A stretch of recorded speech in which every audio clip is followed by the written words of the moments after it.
The clock on the monitor showed 11:17 p.m. The fluorescent lights under the ceiling hummed with steady, soporific drone, the only sound breaking the silence of the 44th floor of the Omnicorp Tower. The air, stuffy and still, smelled of cold coffee, plastic, and the faint scent of industrial carpet cleaner. Alex rubbed his sore eyes and stretched until his spine cracked. The report was finished. Finally, he was the last one left. The vast open-plan office, which resembled a buzzing beehive during the day, had now turned into a graveyard of office furniture. Rows of dark monitors, like tombstones, stood frozen on identical desks. The glass partitions of the conference rooms reflected only his solitary silhouette under an island of light. It created an eerie feeling, but Alex was used to it. Staying late had become a norm for him, almost a ritual. The world beyond the panoramic windows was a tapestry of lights, distant, lifeless, and completely indifferent to his existence. After saving the file one last time and emailing it to his boss, who was probably already asleep in his country house, Alex turned off his computer. The silence deepened, becoming almost palpable. He threw on his jacket, tossed his phone and wallet into his bag, and walked across the soft carpeting past the empty workstations. Every step seemed deafeningly loud. All his thoughts were focused on home, a glass of whiskey, and a soft bed. The elevator lobby was brightly lit. The polished marble floor reflected the stainless steel panels, creating endless corridors of illusion. Alex pressed the call button. An indicator above the doors lit up, showing that one of the 8 elevators was slowly ascending to him. The seconds dragged on torturously. Finally, a soft chime sounded, and the doors slid open silently, revealing an empty, mirror-paneled cabin. Inside, it smelled of ozone and polish. Alex stepped in, and the doors closed behind him, cutting him off from the familiar office floor. The mirror reflected a tired 30-year-old man in a slightly wrinkled suit. He pressed the button marked G, ground floor. The cabin started moving smoothly, almost imperceptibly. The numbers on the digital display above the door began to flash: 43, 42, 41. Alex took out his phone, but as usual, there was no service. Putting the gadget away, he leaned against the cold metal wall and closed his eyes. The gentle vibration under his feet was calming. He was already imagining himself stepping out into the huge, deserted lobby, nodding to the sleepy security guard, and plunging into the cool night air. 10, 9, 8. A mechanical female voice announced, "Lobby." The familiar chime sounded. The doors opened. Alex, lost in thoughts of home, took a step forward and froze. Something was wrong. Instead of the spacious, high-ceilinged lobby with marble columns, he was facing the elevator lobby of the 44th floor. The same polished floor, the same stainless steel panels. He spun around. The elevator car was empty. His gaze darted across the floor and landed on his own desk at the far end of the office, with its lonely, abandoned chair. "What the hell?" he muttered aloud, his voice sounding muffled. His first thought was annoyance. He must have pressed the wrong button out of exhaustion. Or the elevator had glitched. It happened. The man walked back to the panel and pressed the call button again. A moment later, the same elevator opened its doors for him. Alex stepped inside, this time looking carefully at the panel. He decisively jabbed his finger at the G button, making sure it lit up. The doors closed. A smooth descent again. 43, 42, 41. This time he didn't take his eyes off the display, as if his gaze could control the mechanism. Crossing his arms over his chest, he felt a growing irritation. A stupid glitch, a waste of time. He would definitely write a complaint to the maintenance department. 32G lobby. Ding. The doors opened. The 44th floor. Alex stood rooted to the spot, staring at the exact replica of the place he had been trying to leave. The blood drained from his face.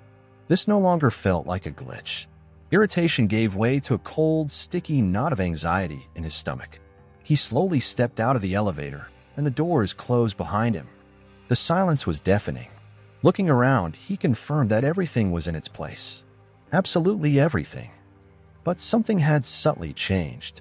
The air felt still, frozen. He went to the large gray door with the stairs sign and pulled the handle. He threw his full weight against it, but the door didn't budge an inch, as if it were part of the wall. Panic began to rise in his throat. Taking out his phone again, he saw the same message. No service. He ran through the entire floor, peering behind partitions and into empty offices, but found no one. Absolute solitude. Returning to the elevator lobby, Alex looked at his reflection in the steel doors, a distorted, elongated face of a man beginning to realize he was trapped. There was only one thing left to do: try again. It was irrational, but there was no other way out. He called the elevator. The doors opened. With his heart pounding, he stepped inside. He pressed G, then 15, then 28. The buttons lit up and went out. The emergency call button, no response. The open doors button, no reaction. Finally, the elevator started moving down again. Alex pressed himself into a corner, his eyes glued to the display. The numbers changed in a hypnotic rhythm. He prayed that this time it would work, that the doors would open and he would see the security guard's face, or at least just another floor. Anything but this. Ding. The doors slid apart. The 44th floor. But now it was different. Before, the office was just empty. Now it seemed extinct. All the computers that had been turned off were on.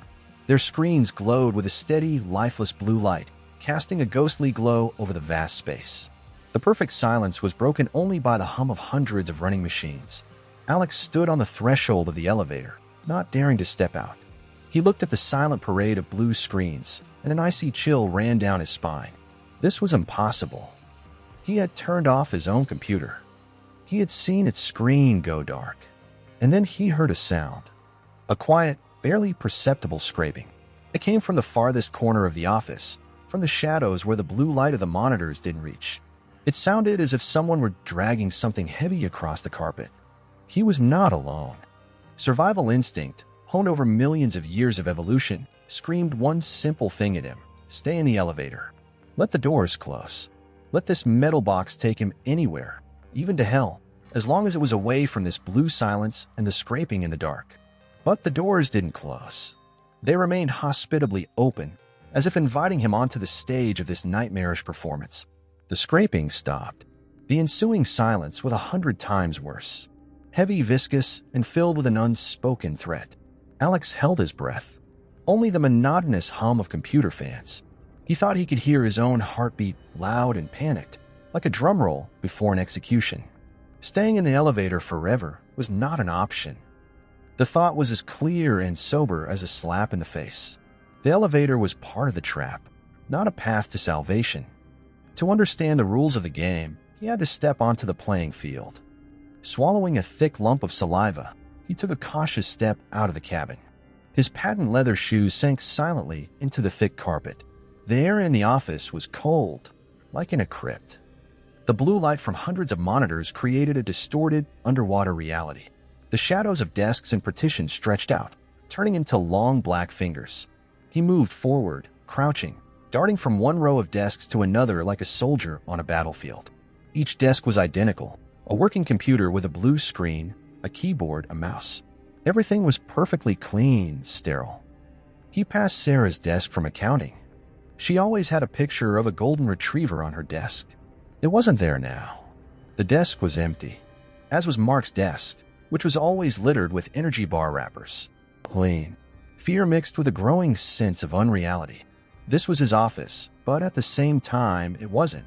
It was a set, carefully scrubbed of all traces of human presence. He was approaching the corner from where the sound had come. It was a break area, a few couches, a coffee machine, and a large ficus tree in a pot. Now this corner was shrouded in thick shadow, only occasionally illuminated by blue reflections. Alex froze behind the last row of desks, peering out from behind a tall filing cabinet. His heart was about to leap out of his chest, and he saw the source of the sound. In the middle of the small open space stood an office chair. A massive, leather, high-backed executive chair turned away from him. As Alex watched, holding his breath, it slowly, with the same repulsive scraping sound, moved a few inches to the left. Then it stopped. There was no one in it. Alex's mind desperately tried to find a logical explanation. Draft? But there were no drafts in this sealed aquarium. The building's vibration? The movement was too deliberate. Maybe someone was hiding behind it? He took a tiny step to the side to get a better look. The sole of his shoe creaked treacherously. In the ensuing silence, the sound was like a gunshot. The chair froze. And then, with a long, agonizing groan of old leather and metal, it began to slowly turn. Alex was petrified with terror. It turned like a predator that had scented its prey, and finally, it stopped, facing him. Empty. But the seat cushion was indented, as if an invisible occupant had just stood up. And Alex felt a gaze on him. A heavy, scrutinizing gaze, emanating from this empty chair. And then it lunged at him. It didn't roll, it lunged, as if thrown by an invisible hand. The wheels shrieked piercingly. The movement wasn't fast, but it was so wrong, so unnatural, that a primal fear paralyzed Alex for a split second. And then he ran. Adrenaline surged through his blood. He turned and stumbled away, knocking over chairs and sweeping away stacks of papers that hadn't been on the desk a moment ago. He didn't look back, but he could hear the relentless shriek of the wheels behind him. The sound didn't get closer, but it didn't fall behind either, pursuing him at a constant distance, driving him mad with its monotony. The elevator lobby. He burst around a corner and saw it, a brightly lit rectangle, and within it, the open doors of the same elevator. The only way out of this nightmare. He flew into the cabin and collapsed against the control panel, desperately pounding his fist on the close doors button. Close. Close. Damn you. He screamed, his voice breaking into a hoarse cry. As if reluctantly, the doors began to slide shut. In the narrowing gap, he saw the leather chair stop at the edge of the elevator lobby, as if an invisible barrier was keeping it out. It just stood there, in the semi-darkness, a silent and menacing guard. The doors closed with a soft hiss. Alex found himself in complete silence, inside the mirror trap. He slid down the wall to the floor, breathing heavily. His heart was beating so hard it felt like it would break his ribs. A minute passed. 2. Nothing happened. The elevator didn't move. He slowly raised his head and looked at his reflection in the polished steel wall. The reflection looked back at him. But it wasn't breathing heavily. Its chest was still. Its hair was not disheveled. Its suit was perfectly ironed. And as the real Alex watched in horror, his reflection slowly, very slowly, raised a hand and waved at him. And then it smiled. It wasn't his smile. It was a wide, predatory grin, full of inhuman knowledge. The smile of someone pulling the strings. Alex jumped up and staggered back to the rear wall of the cabin. He looked at the panel. Not a single button was lit. The elevator was dead.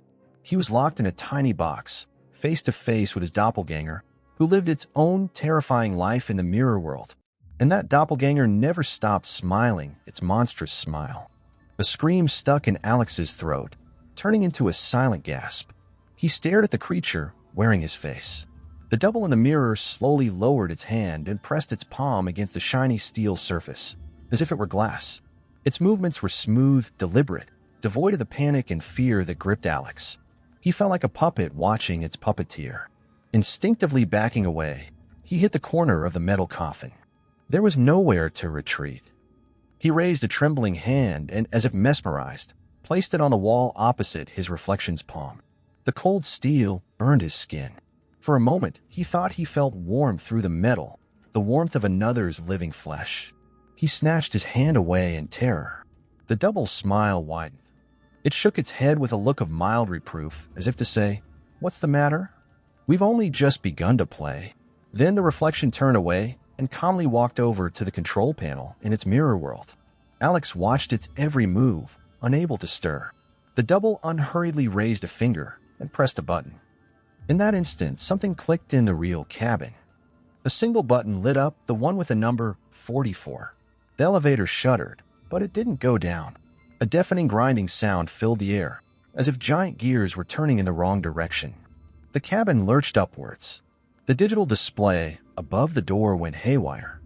Instead of a sequential change of floors, random numbers, hieroglyphs, and code fragments danced across it. 44, 81, pH 99, error 44, 44, 44. The grinding intensified into a rising roar. Alex was thrown from wall to wall. He fell to his knees, clinging to the handrail to keep from smashing his head, and squeezed his eyes shut, expecting an imminent collision, the snapping of cables, anything to end this torture. And just as suddenly as it had begun, it stopped. A sharp jolt, a deathly silence, and the familiar melodious chime, which now sounded like the most sinister mockery. The doors opened. It was the 44th floor, but not the one he had left a few minutes ago. The blue light was gone. Instead, the office was bathed in a sickly, toxic green glow. It emanated from bulky, convex CRT monitors from the 90s, perched on beige system units. Endless lines of code scrolled down the green screens, like in an old sci-fi movie. The air smelled different, of dust, overheated plastic, and ozone. The carpeting underfoot was darker, the desks more massive and clunky. Alex cautiously peered out of the elevator. His reflections on the cabin walls were gone. The steel was now just dull and matte. He was alone. Taking a few hesitant steps, he walked into the altered office. The same layout, but as if from another era. On the desks were floppy disk drives, ball mice, and thick, yellowed keyboards. Faded motivational posters with ridiculous slogans like "The future is ours" hung on the partitions. The panic subsided, replaced by an icy, almost surreal calm. He was no longer just a victim, but an explorer of this nightmare. He had to understand. Alex walked to the spot where his desk used to be. The Ultrabook, the docking station, the 2 monitors. None of it was there. Instead, a lone beige monster stood on the desk, an old computer. Green symbols raced across its convex screen at a hypnotic speed. As he approached, the lines of code on the screen suddenly slowed down. The symbols began to rearrange themselves, forming words, as if an invisible programmer were writing a message specifically for him. "Welcome to the Omnicorp archive." Alex froze, reading. His heart began to beat faster again. "You have been selected for indefinite employment." Before he could process what he had read, a click sounded from everywhere at once. Hundreds of monitors in the hall simultaneously stopped their endless race of symbols. The same phrase now glowed on each of them. And then a voice spoke. Inhuman, monotonous, synthesized, devoid of all emotion. It sounded simultaneously from the speakers of every computer in the office, creating an eerie, all-encompassing choir. "Your shift has begun," the choir intoned. "Please take your workstation. Productivity will be monitored." The choir's words hung in the dusty air, resonant and final. Alex stood paralyzed before his new workstation. The hard plastic chair looked completely unwelcoming. To obey this faceless command seemed insane. But what was the alternative? Run? Where? The door to the stairs was locked, and the elevator. The elevator was something far worse than a trap. He slowly walked around the desk and sat down. Cold plastic. As soon as his fingers touched the yellowed keyboard, the screen flickered. The scrolling lines of code vanished, replaced by a simple interface reminiscent of old operating systems. In the center of the screen was a single window with a title, Task 91F, Memory Correction. Inside the window, he saw a grainy black and white photograph of a happy young family at a picnic. A father, a mother, and a little girl of about 5, reaching excitedly for a red balloon. Below the photograph was a panel with several tools: delete object, distort emotion, replace background, implant entity. Below the panel, a green cursor blinked. A text message appeared next to it. Target, child, object 7. Task, remove from primary frame. Rationale, temporal paradox, threat class gamma. Alex's brain refused to comprehend. Delete the child? Erase her from this happy moment? It was monstrous. He looked at the girl's smiling face and felt a wave of nausea. This wasn't just data processing. It was desecration. "No," he whispered. "I won't do it." He decisively pushed the keyboard away. He would not participate in this. In that same instant, the voice from his computer's speaker spoke, this time quieter, almost intimate, and all the more terrifying for it. Productivity is being monitored. Refusal to perform a task is classified as a system error. The error requires employee calibration. Before he could ponder the threat, a faint rustle swept through the office. Alex looked up. Far at the other end of the vast hall, among the rows of deathly glowing monitors, he noticed movement. Someone else was sitting at one of the desks. A hunched, motionless figure. But as Alex watched, the figure's hands flew to the keyboard with inhuman speed, their movements a blur. Suddenly, the toxic green light in the office flickered. For a split second, everything plunged into darkness. And in that darkness, in the residual glow of hundreds of screens, Alex saw them. A figure sat at every desk. dozens, hundreds of hunched silhouettes, all bent over their monitors, their fingers dancing across the keyboards in complete, dead silence. A creepy, silent beehive. The green light flashed back on. The figures were gone. Only that lone colleague at the far end of the hall remained. And then Alex heard a new sound. A high-frequency, thin squeal, originating right inside his head. It grew louder, transforming from a simple irritant into a source of physical pain. The sound drilled into his skull, making his temples throb. He clamped his hands over his ears, but it didn't help. The sound was inside. Calibration beginning, the impassive voice announced. The pain became unbearable. The green light from the monitor began to pulse in time with the excruciating squeal. Alex felt as if his brain was about to explode. He writhed in his chair, desperately searching for a way to stop the torture. His gaze fell on the screen, on the smiling girl with the balloon. There was no choice. With a trembling, disobedient hand, he reached for the old ball mouse. Cold, unpleasant plastic. He moved the cursor to the delete object tool and clicked. Then, wincing in pain, he moved the cursor over the figure of the girl. For a moment, he froze, looking into her innocent, happy eyes, and clicked. There was a soft pop. The girl with the balloon vanished. An empty space remained in the picnic blanket between the two adults, whose happiness now seemed meaningless and eerie. In that same instant, the piercing squeal in his head stopped. The pain was gone as suddenly as it had appeared, leaving behind only a ringing emptiness and a cold sweat on his forehead. A new message appeared on the monitor. Task complete. Productivity satisfactory. Awaiting next task. Alex leaned back in his chair, breathing heavily. He had done it. He had become part of the machine. He looked up and glanced towards the far end of the office. The figure at the distant desk had stopped working. It slowly, very slowly, turned its head towards him. In the sickly green light, Alex could make out a pale, oval face. Where its eyes should have been, there was only smooth, stretched skin. But he felt a gaze on him. And this eyeless creature smiled at him, wide, understanding, an absolutely monstrous smile. Alex stared at the eyeless creature, and a strange numbness replaced his horror. The creature's smile wasn't malicious. It held something else, recognition, almost camaraderie. As if a veteran were welcoming a new recruit who had just passed his baptism of fire. The creature slowly nodded at him, then just as smoothly turned away and resumed its supernaturally fast work. The message was perfectly clear. Welcome to the team. Now work. The screen in front of Alex flickered, erasing the previous message and giving him a false hope that it was over. But then a new window appeared, Task 1138G, Implant Entity. This time, it was a short loop video clip. Grainy footage showed a dimly lit hospital corridor. A middle-aged man was pacing nervously back and forth. An icy hand gripped Alex's heart. He knew this corridor. And this man. It was his father, 20 years ago. The night his mother died in a car crash. Below the video, as before, an instruction appeared. Target: Subject David Miller. Task: Implant Entity Regret Alpha at the moment of receiving the news. Rationale: Strengthen emotional anchor to stabilize temporal loop 44. The blood froze in his veins. They wanted him to intensify his father's grief at the most terrible moment of his life, to make the pain even more unbearable. Temporal loop 44. The phrase echoed in his head. So this place was a loop? And they used human tragedies as fuel, as anchors, to maintain it? No, he said aloud, his voice trembling with rage and disgust. No way. He jumped to his feet, knocking the chair over with a crash. He would not desecrate his mother's memory. He would not become an executioner for his own father.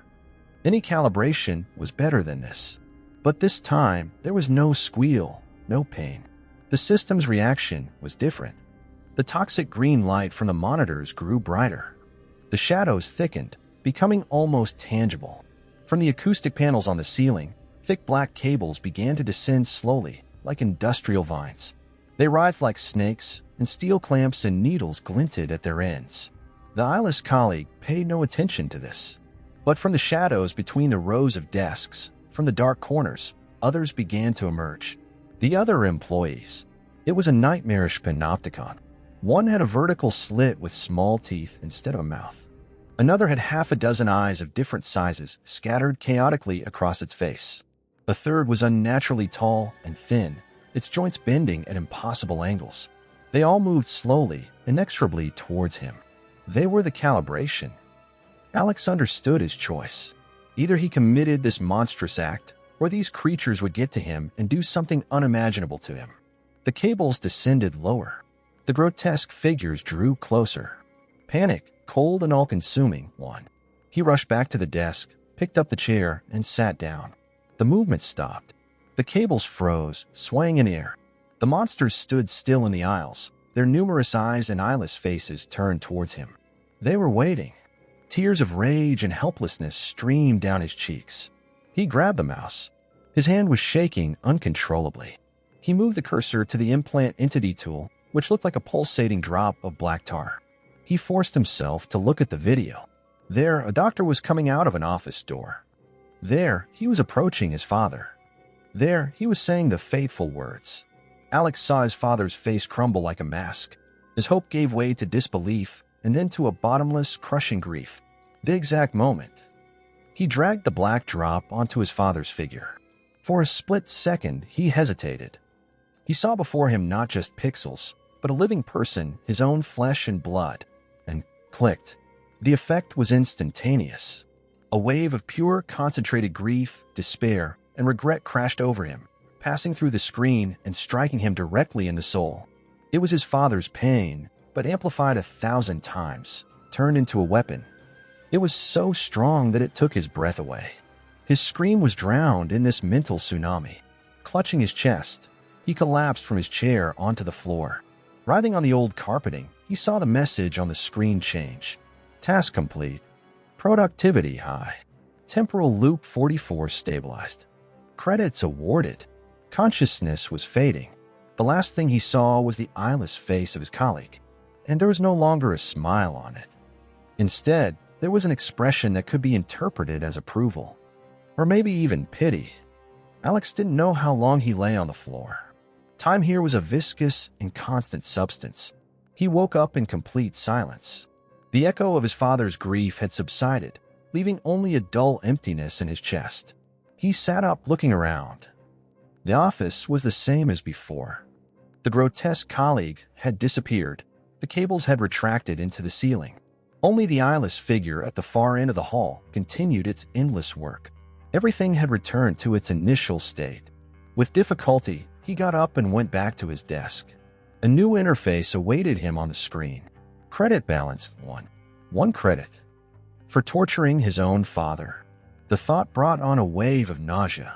Before he could dwell on it, the screen changed again. Task 001A. Personal archiving. Goal. Extraction of emotional resource. Rationale. Replenishment of system energy balance. Instruction. Please describe in detail one personal memory associated with a strong positive emotion, joy, love, triumph. Accuracy and emotional richness will be rewarded. First, they fed on the grief of others, and now they wanted his joy. Replenishment of energy balance. He suddenly understood. This wasn't senseless torture. It was production. A factory that used human emotions as raw material. And he, Alex, was now not just a prisoner. He was a machine. The idea was so monstrous that he laughed. A quiet, stifled, hysterical laugh escaped his chest. He decided to refuse again. Let them do what they wanted with him. He had already survived their calibration. What could be worse?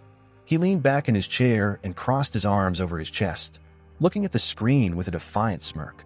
Come on, system, show me what you've got. And again, no pain. No monsters. The system chose a different tactic. The green light of the monitors began to slowly fade. The air turned icy, so cold that Alex could see his own breath. And then the whispers began. They came from everywhere and nowhere.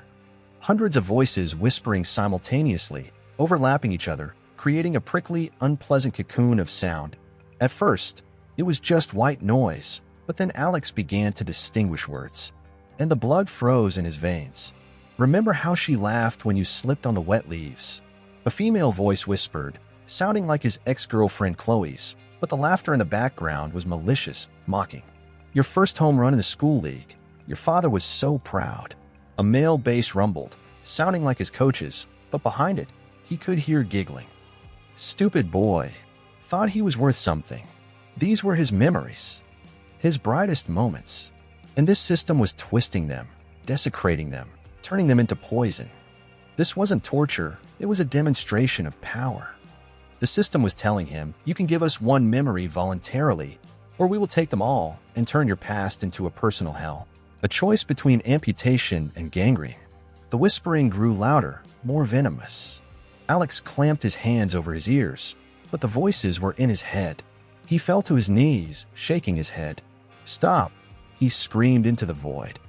Please stop. The whispering ceased instantly. The green light returned.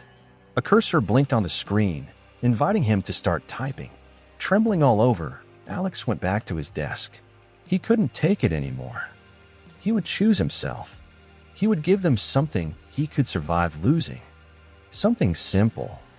He closed his eyes, trying to find a memory strong enough to satisfy the system, but not so important that its loss would break him completely. His first date with Chloe? Autumn, Central Park. He began to type. His fingers clattered on the keys, describing everything in minute detail. How the light filtered through the golden foliage. The smell of decaying leaves and coffee. How she tucked her red hair behind her ear, and her eyes laughed. He poured the last of his warmth into every word, feeling like a trader selling the most intimate moments of his life for a moment's respite. When he typed the last word, describing her smile, he pressed enter. The screen flashed with a blinding white light, and in that same instant he felt it. A feeling of vacuum.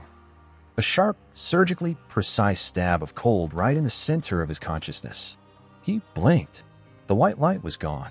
He tried to remember that day in the park, and couldn't. He knew the facts. A girl named Chloe, a park. But the images, the feelings, the warmth of the sun, the sound of her laughter, all of it was gone. Only a dry, lifeless shell remained. An empty file in the card catalog of his memory. He looked at the screen. The message had changed. Resource extracted. Credit balance too. Now he understood everything. The tragedies and grief of others were the fuel for this time loop, and his own joy and happiness were the currency he had to pay to survive another cycle. He was not just a worker. He was a farm, and the system would milk him until there was nothing left of him but an empty, scorched shell. He looked up at his eyeless colleague at the far end of the hall. Now he saw him differently. This was not just a monster.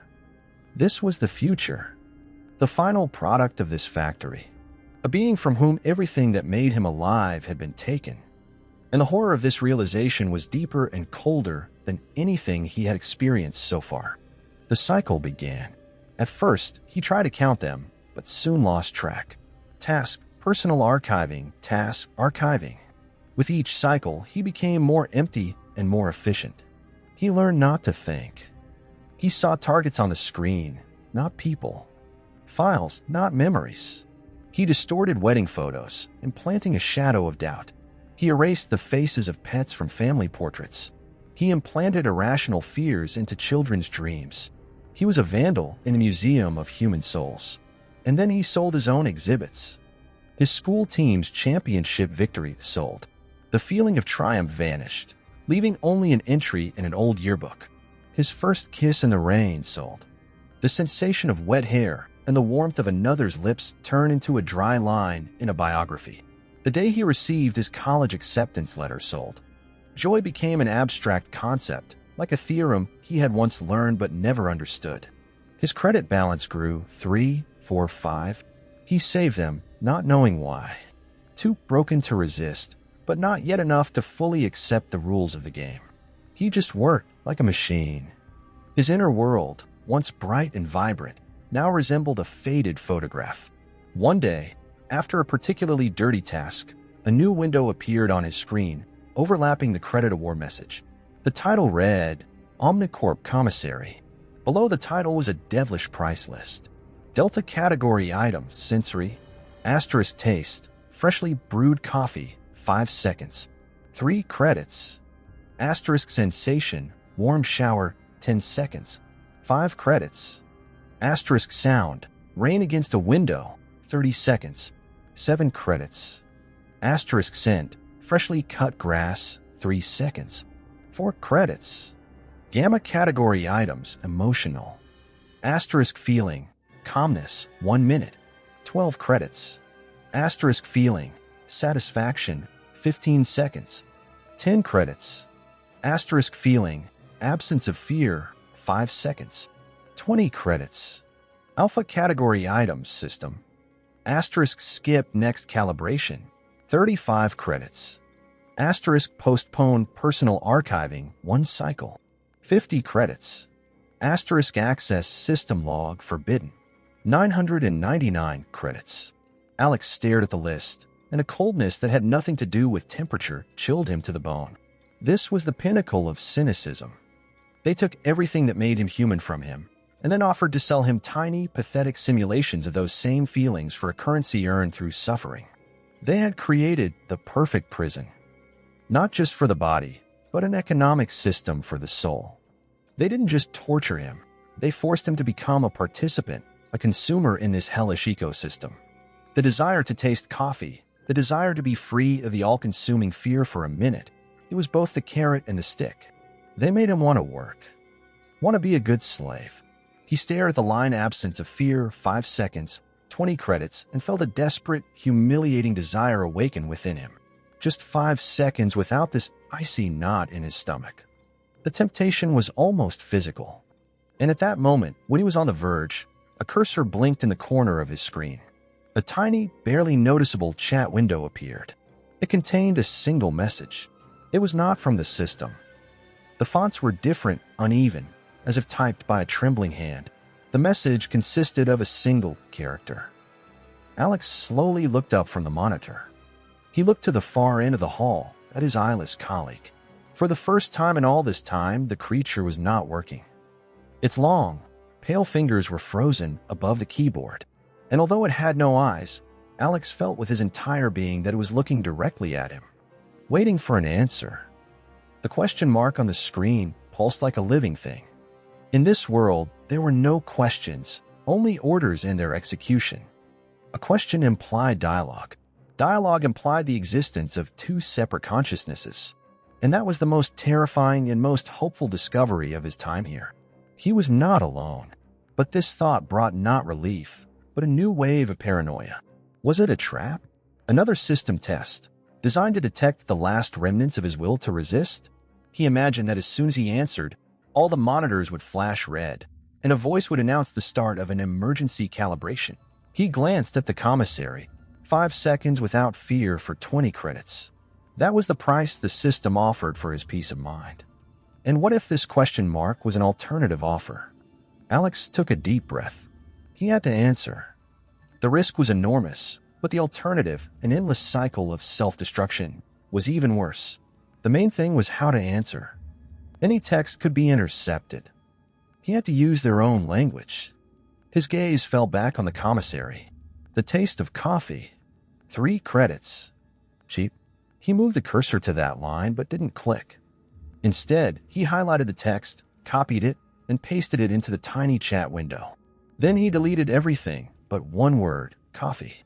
It wasn't a question or a statement. Just a fact. An item from their world. Safe. He pressed enter. The message disappeared. For a few seconds, nothing happened. He had already decided that he had made a fatal mistake. But then a new message appeared in the chat from the eyeless one. Cold. Alex stared at the word. Cold coffee. This was their first conversation. Primitive, like cavemen's, but it was a conversation. Inspired, he typed another word from the commissary, rain. The answer came almost instantly, glass. Rain on glass. He could almost imagine it. Almost. The memory was erased, but the concept remained. Then the eyeless one sent a new message that made Alex freeze. Task 74B read. Task 74B. He frantically tried to remember. One of the first, simplest ones. Change the color of a dress in a photograph. From blue to green. He had done it without thinking. But what did red have to do with it? And then he understood. It wasn't a statement of fact. It was an instruction.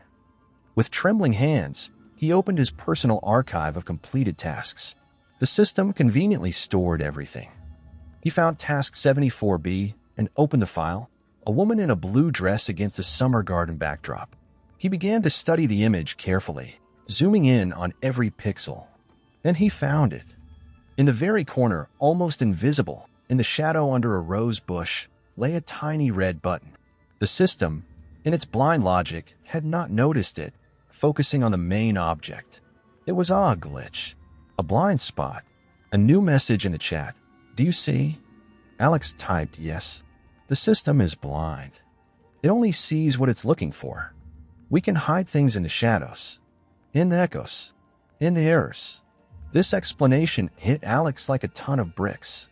He and his colleague were not just editors. Their work of stabilizing the time loop created a byproduct, junk, minor paradoxes that the system ignored. And in that junk, something could be hidden. What are we hiding? Alex typed. The answer was short and devastating. Ourselves. The screen in front of Alex flickered. A new task appeared. Task 209C, Distort Emotion. The video showed a boy excitedly opening a Christmas present. The task replaced excitement with disappointment, a routine, mundane monstrosity.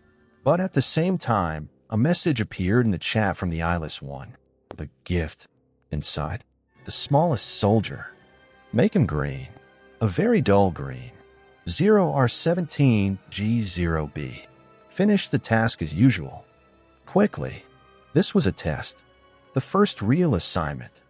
To hide a key, a tiny, almost invisible soldier, by changing its color to a shade of green barely distinguishable from the shadow, before completing the main disgusting job. The risk was unimaginable. If the system's algorithms noticed the unauthorized change, he wouldn't just be calibrated. He would be erased. He looked to the end of the hall. The eyeless figure was once again typing furiously, pretending nothing was happening. He was alone. Alex opened the tools. He found the soldier deep inside the gift box. His fingers were numb with fear. He entered the exact color values, 017-0, almost black. The pixels on the toy changed their hue.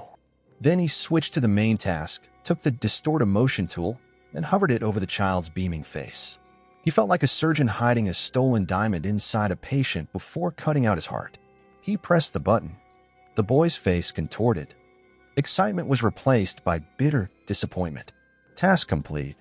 Alex held his breath. He waited for the sirens. He waited for the red screens. Nothing. Another credit was added to his account. He looked at his balance. He now had enough to buy a minute of calm. But he was looking at another line. Access system log forbidden. 999 credits. He looked at the eyeless one. He didn't turn around. But a new message appeared in the chat. Good. Now save. Save. That one word changed everything. It turned meaningless slavery into a long-term mission. The goal, 999 credits, transformed from an abstract number on a price tag into a beacon. Now Alex worked not to survive until the next cycle. He worked to buy the key to his prison. He gave his ally a name, Zero. It seemed fitting. The creature had been nullified, deprived of eyes, a past, perhaps even a name. But in this digital world, Zero was his only point of support. Their work turned into a complex, deadly dance. On the one hand, Alex had to complete the system's tasks with maximum efficiency. The more difficult and disgusting the task, the more credits it brought. He learned to turn off the part himself that screamed in terror when he erased the faces of loved ones from photos or implanted paranoia into the happiest moments of someone's life. He became cold and precise, like a scalpel. On the other hand, every completed file became a canvas for their secret activities. Under Zero's guidance, he learned to see the blind spots of the algorithms. Task 812F Wedding. Implant doubt. The system would report. Reflection in the champagne glass. Third pixel from the left. Make it blue. 0R0G7B. Zero's chat would whisper immediately. They hid bits of information, tiny as dust motes, fragments of code in the digital noise, in reflections, in shadows, in barely noticeable compression artifacts. It was their map, their diary, their testament, smeared across thousands of other people's tragedies. They didn't know what exactly they were building, but Zero was sure to understand how to break the machine, you first had to read its instructions. And the instructions cost 999 credits. The price of this marathon was unbearable. To speed up the accumulation, Alex had to resort to personal archiving more often. He became a merchant of his own past. He carefully chose what to sell. Memories were divided into categories like assets on a stock exchange, highly liquid, bringing in many credits: first love, his mother's birthday, the feeling of pride, and illiquid, cheap, the taste of a favorite dish, a friend's funny joke. He sold the memory of learning to ride a bike. His father's push, the fall, the scraped knees, and finally, a few meters of independent, wobbly riding. All of it turned into a dry report. He sold the memory of his dog, an old Labrador named Buddy. All the warmth, all the devotion in her brown eyes, the feeling of her fur under his fingers, gone. Only the fact remained, he had a dog. With each memory sold, he felt himself becoming lighter, more transparent, colder. He was becoming more like Zero. Sometimes he would catch himself staring at another heart-wrenching scene on his monitor with complete indifference, looking only for a suitable shadow for another blue pixel. The man he had been was dying. But the archivist who had to survive was getting stronger. One day, after a particularly profitable cycle, when his credit balance surpassed 700, Zero sent an unusual message. Careful. An audit is coming. Alex didn't have time to ask what that meant. In that same instant, the toxic green light in the office changed to an alarming, pulsating orange. All the monitors, except for their two, went dark. A new voice came from the speakers, deep, rumbling, full of metallic indifference. Attention. Archive defragmentation procedure initiated. Searching for and eliminating anomalous data. Thin orange lines of light ran across the office floor, emanating from the walls, weaving into a slowly moving grid. It crept from one row of desks to another, and where it passed, the air seemed to vibrate. They're clearing the cache. A message came from Zero. Erasing everything that isn't part of the main task. We don't have much time. Open task 11G. Alex frantically found the file. An old photo of an amusement park. Ferris wheel. Cabin number 3. Our first stash. There's a blue pixel there. Make it gray. 128 or 128G, 128B. Quickly. The orange grid was approaching their row. Alex, whose hands had started to tremble again for the first time in a long time, found the cabin, found the pixel, changed the color. Gray. The color of the background, the color of noise. He made their first stash invisible. Task 48C. Zero commanded. Alex opened it. Reflection in a shop window. Purple. Make it black. 0R0G0B. The grid was already at the next desk. He could hear a faint crackling, like static electricity, as it passed through the dead computers. He worked in a panic, his fingers flying across the keyboard, opening files, changing colors, masking their tracks as ordinary system artifacts. It was a race against an all-consuming fire. The grid reached his desk, passed through it, through Alex, causing no physical pain, but leaving a feeling of an icy, sterile touch inside his skull. It moved on towards Zero's desk. When the procedure was over, the orange light changed back to the familiar green. The voice from the speakers announced, defragmentation complete. No anomalies detected. Alex sat, clinging to the edge of his desk. He looked at the chat. We lost about 15% of the data, Zero reported. But the core is intact. They don't know we're here. When will the next one be? Alex typed. I don't know. Maybe in 100 cycles. Maybe in 1,000. That's why we have to hurry. This shakeup gave him new strength. The fear was real, but so was their ability to resist the system. They had survived. The cycles merged into one endless workday. 850 credits. 900, 950. He sold the last valuable thing he had left, the memory of his mother's face. He had held on to it for a long time, but the price was too high. He described her smile, the wrinkles around her eyes when she laughed, and pressed enter. When the white light faded, he felt something inside him break for good. He became empty, like Zero. He had 998 credits. The system gave him a new, simple task. Change the house number in an old photograph. He completed it in a few seconds. Task complete. 1 credit awarded. A number appeared on his screen.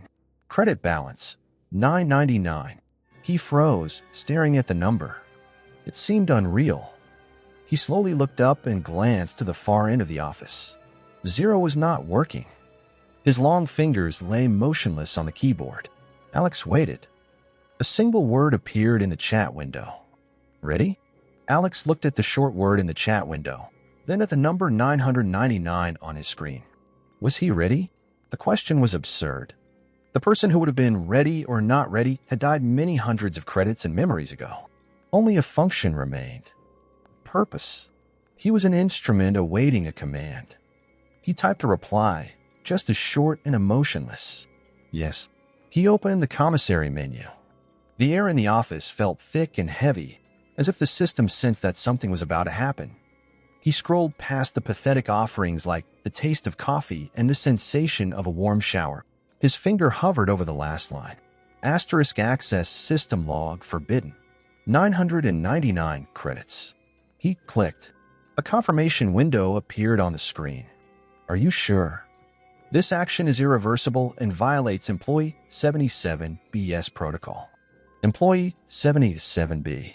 So that's who he was. Just a number. He clicked confirm. In that same instant, his balance reset to 0. And the world exploded. The green light on all the monitors went out. An absolute, ear-splitting darkness and silence fell. And then Alex's screen flashed, and a waterfall of data poured onto it. It wasn't text, not code in the usual sense. It was chaos. Billions of symbols, hieroglyphs, binary code, fragments of images and sounds rushed across the screen at an impossible speed, shimmering with all the colors of the rainbow. It was the raw, unfiltered stream of the machine's consciousness. Simultaneously, an alarm went off. Not a loud siren, but a low, vibrating hum that seemed to emanate from the very foundation of the building. The office was once again bathed in a pulsating orange light. An emergency audit had begun. It's not the log. It's the core. A message came from Zero. They don't let you read it. They show it to burn the mind of the viewer. Don't try to understand. Run it. How? Alex managed to type. The hum was intensifying, and the orange defragmentation grids were once again racing across the floor, this time much faster. The log is the execution environment. Our pixels are not data. They are a virus. It assembles itself inside the core. Find the launch signature. Line 444. The message cut off. Zero's monitor at the far end of the hall went dark. Zero. Alex typed. There was no reply. The system had found him. Panic, a long-forgotten, almost erased feeling, tried to return, but it met the scorched emptiness in his soul. He was alone. He had to finish it. He stared into the raging stream of data, trying to ignore the orange flashes and the rising hum. His eyes, accustomed to monotonous work, scanned the chaos, searching for a pattern. And he saw it. Among the random symbols, a line flashed by, beginning with 444 execute anchor. That was it. The orange grid was now only a few meters away. He knew he had only one chance. He couldn't type the command, but he could paste it.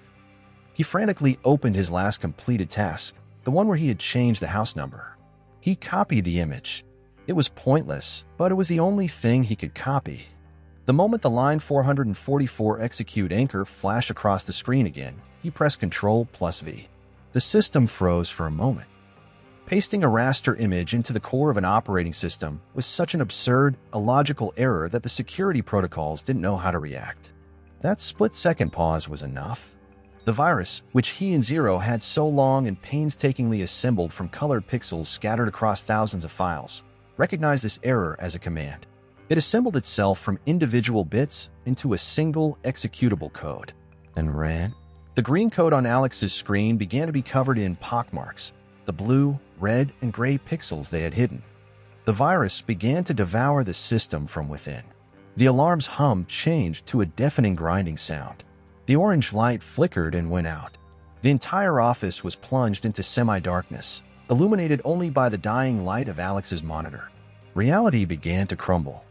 The desks and chairs around him began to lose their definition, their edges trembling and dissolving into pixels. The carpeting under his feet rippled like the surface of water. Fragments of other places and times began to emerge from the walls. A hospital corridor, an amusement park, a school classroom. All the places he had desecrated with his work. The employees reappeared from the shadows, but now they were as damaged as everything else. Their bodies stretched and compressed, their numerous eyes and mouthless faces turning into a mess of digital artifacts. They reached for him with their glitching hands, but disintegrated into dust before they could reach him. A final message appeared on Alex's screen, over the dying code. The fonts were uneven, like zeros, but the text was clear. I was the first. Employee 00. I created this chat before they took my eyes. I thought I was building an archiving system, but I built a perpetual motion machine that runs on suffering. It's looped on the anchor event. The first glitch. The elevator. The grinding intensified. The ceiling above began to crumble in a rain of 4S and 0S. The machine is broken, but the loop is still holding on to the anchor. To break free, you have to break it at the very beginning. Go to the elevator. Go now. Alex jumped to his feet.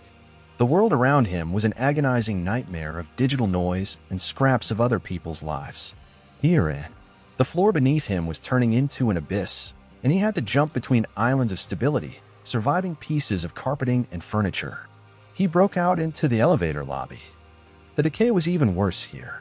The walls were warping, and the polished floor had turned into a black, churning lake of binary code. In the center of all this chaos stood the elevator. Its stainless steel doors were open. But inside was not a cabin. Inside was a pitch-black, velvety darkness from which not a single ray of light emanated.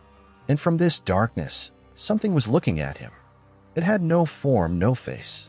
It was just a feeling of an infinite, all-consuming hunger.